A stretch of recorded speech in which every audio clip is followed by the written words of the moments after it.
جب آسمان پھٹ جائے گا اور جب تارے جھڑ پڑیں گے اور جب سمندر ابل پڑیں گے اور جب قبریں اکھیڑ دی جائیں گی، تب ہر شخص معلوم کر لے گا کہ اس نے آگے کیا بھیجا تھا اور پیچھے کیا چھوڑا۔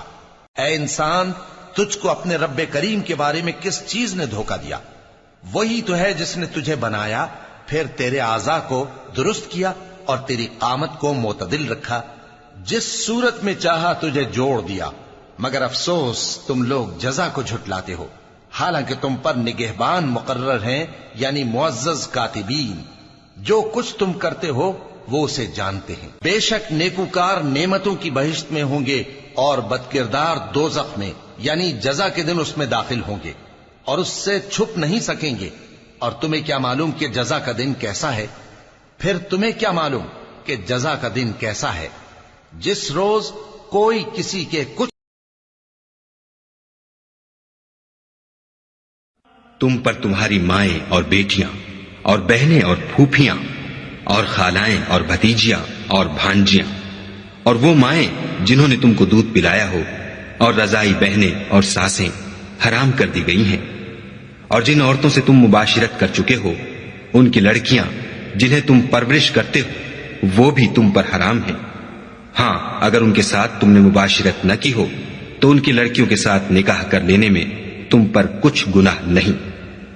اور تمہارے صلبی بیٹوں کی عورتیں بھی اور دو بہنوں کا اکٹھا کرنا بھی حرام ہے، مگر جو ہو چکا سو ہو چکا، بے شک خدا بخشنے والا اور رحم والا ہے۔ اور وہی تو ہے جو رات کو سونے کی حالت میں تمہاری روح قبض کر لیتا ہے، اور جو کچھ تم دن میں کرتے ہو اس سے خبر رکھتا ہے، پھر تمہیں دن کو اٹھا دیتا ہے تاکہ یہی سلسلہ جاری رکھ کر زندگی کی مدت معین پوری کر دی جائے۔ پھر تم سب کو اسی کی طرف لوٹ کر جانا ہے۔ اس روز وہ تم کو تمہارے عمل جو تم کرتے رہتے ہو ایک ایک کر کے بتائے گا۔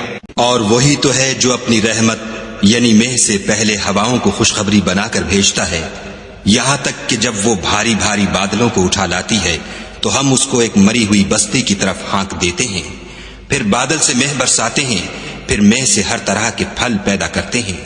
اسی طرح ہم مردوں کو زمین سے زندہ کر کے باہر نکالیں گے۔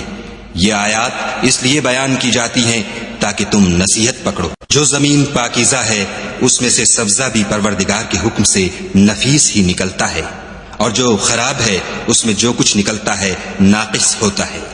اسی طرح ہم آیتوں کو شکر گزار لوگوں کے لیے پھیر پھیر کر بیان کرتے ہیں۔ اے پیغمبر صلی اللہ علیہ وآلہ وسلم، میری طرف سے لوگوں کو کہہ دو کہ اے میرے بندو، جنہوں نے اپنی جانوں پر زیادتی کی ہے خدا کی رحمت سے نا امید نہ ہونا، خدا تو سب گناہوں کو بخش دیتا ہے اور وہ تو بخشنے والا مہربان ہے۔